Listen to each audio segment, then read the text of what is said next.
بسم اللہ الرحمن الرحیم۔ امام بخاری ریسرچ اکیڈمی سے شائع ہونے والے ہفت روزہ میگزین الجمعہ 19 شعبان 1445 ہجری مطابق 1 مارچ 2024 کے مضامین کی ریکارڈنگ پیش خدمت ہے۔ الحمدللہ رب العالمین وصلی اللہ علی النبی الامی الکریم، اما بعد۔ ذکر انبیاء، آخری نبی حضرت محمد صلی اللہ علیہ وسلم، قسط نمبر 68، مضمون نگار مولانا محمد فرید حبیب ندوی۔ وفات سے 4 دن قبل، وفات سے 4 دن پہلے آپ صلی اللہ علیہ وسلم نے 3 باتوں کی وصیت فرمائی۔ ایک اس بات کی وصیت کہ یہود و نصارہ اور مشرکین کو جزیرۃ العرب سے نکال دینا، دوسرے اس بات کی وصیت کہ وفود یعنی آنے والے لشکر اسی طرح ان کی خاطر و نوازش کرنا جس طرح خود حضور اکرم صلی اللہ علیہ وسلم کیا کرتے تھے۔ البتہ تیسری بات کو روایت کرنے والے بھول گئے۔ غالباً یہ بات کتاب و سنت کو مضبوطی سے پکڑے رہنے کی تھی، یا لشکر اسامہ کو روانہ کرنے کی وصیت تھی، یا آپ صلی اللہ علیہ وسلم کا یہ ارشاد تھا کہ نماز اور تمہارے زیر دست تمہارے ماتحت یعنی اپنے یہاں کام کرنے والوں، غلاموں اور لونڈیوں کا خیال رکھنا۔ رسول اکرم صلی اللہ علیہ وسلم مرض کی شدت کے باوجود اس دن تک یعنی وفات سے 4 دن پہلے بروز جمعرات تمام نمازیں خود ہی پڑھایا کرتے تھے۔ اس روز بھی مغرب کی نماز آپ صلی اللہ علیہ وسلم ہی نے پڑھائی۔ اس میں سورہ المرسلات عرفاً پڑھی، لیکن عشاء کے وقت مرض اتنا بڑھ گیا کہ مسجد جانے کی طاقت نہ رہی۔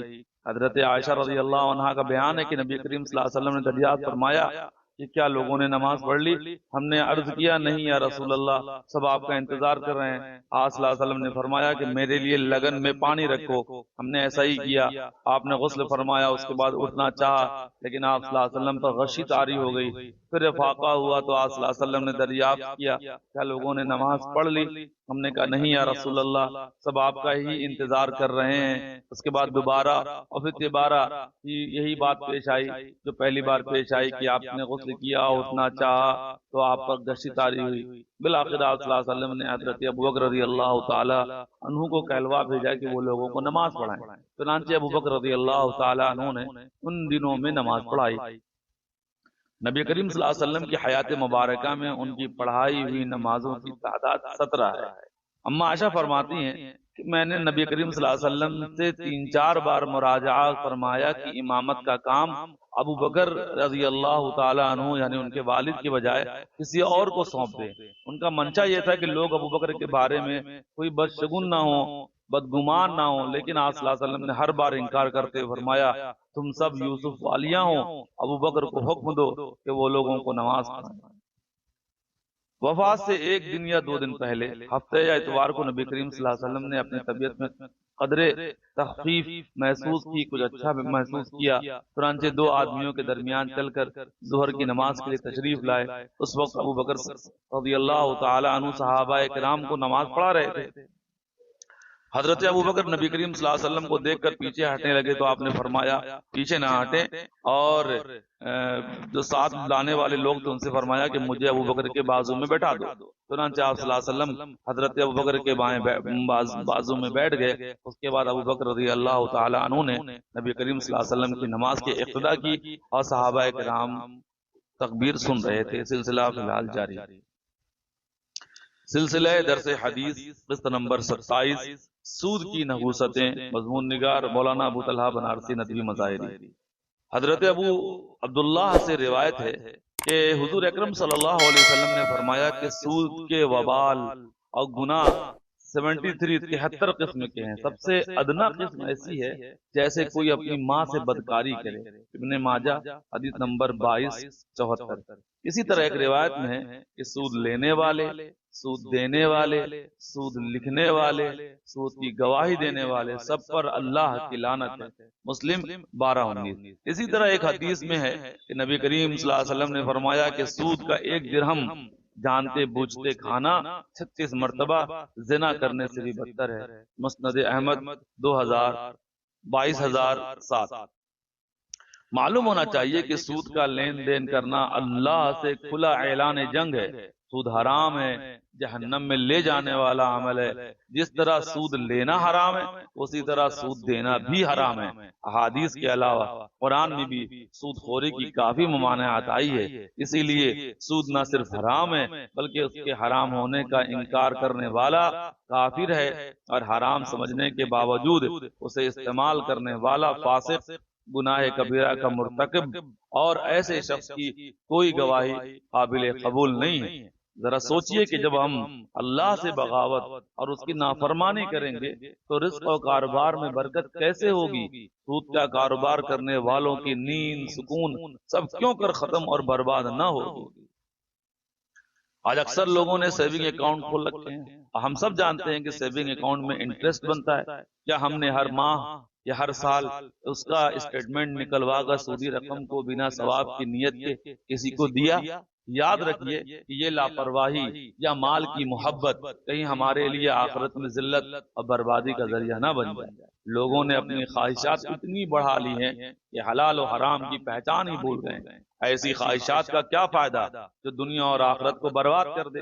سود سے کمایا ہوا پیسہ آخرکار ہسپتال، ڈاکٹر اور جہاں خرچ نہیں ہونا چاہیے وہاں خرچ ہوتا ہے۔ اس وقت مسلمانوں میں سود کی وبا بہت تیزی سے عام ہوتی جا رہی ہے، اس کی نئی نئی شکلیں سامنے آ رہی ہیں۔ لاٹری، بی سی کے نام سے سود باقاعدہ ایک کاروبار بن گیا ہے۔ بہت سے دکاندار اسی شرط پر سامان ادھار دے رہے ہیں کہ اصل رقم سے بڑھا کر رقم وصول کریں گے۔ پھر اس کے علاوہ بہت سی سرکاری اسکیمیں، پرائیویٹ کمپنیوں کے ساتھ معاہدوں کے ذریعے سے سود حاصل ہو رہے ہیں۔ مسلمان دھڑلے سے اسے استعمال کر رہے ہیں بلکہ اسے کاروبار سمجھ رہے ہیں۔ یہ سب بہت ڈرنے والی چیزیں ہیں۔ اس طرح کی تمام چیزوں کے بارے میں معلومات کر کے ان سے بچنا ضروری ہے، ورنہ دنیا و آخرت کی بربادی کے سوا کچھ ہاتھ نہ آئے گا۔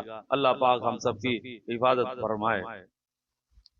دستک حضرت علی رضی اللہ تعالی عنہ کے چند سنہرے اقوال، انتخاب و ترجمہ مولانا محمد فرید حبیب نقوی۔ حضرت علی کرم اللہ وجہہ کا ارشاد ہے کہ اے لوگوں، ایسے لوگوں میں سے نہ بنو جو بغیر عمل کے آخرت کی امید رکھتے ہیں، لمبی لمبی امیدوں کی وجہ سے توبہ کو ٹالتے رہتے ہیں، دنیا کے بارے میں باتیں ایسی کرتے ہیں جیسے انہیں اس کی کوئی رغبت نہ ہو، دنیا سے کوئی مطلب نہیں، لیکن ان کا عمل، ان کا طریقہ بتاتا ہے کہ ان کے دل میں دنیا کی بے انتہا محبت اور رغبت موجود ہے۔ اگر ان کو دنیا میں کچھ دیا جاتا ہے تو بھی ان کا پیٹ نہیں بھرتا، اور ان کو محروم کر دیا جاتا ہے تو صبر و قناعت نہیں کرتے، جو کچھ ان کے پاس ہوتا ہے اس پر شکر نہیں کرتے ہیں، اور مزید اور مزید کی طلب کرتے رہتے ہیں۔ دوسروں کو عمل کا حکم دیتے ہیں مگر خود عمل نہیں کرتے، دوسروں کو برائیوں سے روکتے ہیں مگر خود باز نہیں آتے۔ نیک لوگوں سے دنیا محبت کا اظہار کرتے ہیں مگر ان جیسے اعمال نہیں کرتے، ظالموں سے نفرت کرتے ہیں مگر وہ خود انہی میں سے ہوتے ہیں۔ جب وہ بے نیاز اور خوشحال ہوتے ہیں تو فتنے میں پڑ جاتے ہیں، جب بیمار ہوتے ہیں تو غم کرتے ہیں، جب محتاج ہوتے ہیں تو مایوس ہو جاتے ہیں۔ ان کی زندگی گناہوں اور مستیوں کے درمیان گھومتی رہتی ہے، جب وہ عافیت میں ہوتے ہیں تو شکر ادا نہیں کرتے، آزمائے جاتے ہیں تو صبر نہیں کرتے۔ ایسا لگتا ہے جیسے موت سے جن لوگوں کو ڈرایا جا رہا ہے وہ کوئی اور لوگ ہیں، اور جن کو دھمکی دی جا رہی ہے وہ کہیں اور کے رہنے والے ہیں، ان لوگوں کے علاوہ ہیں۔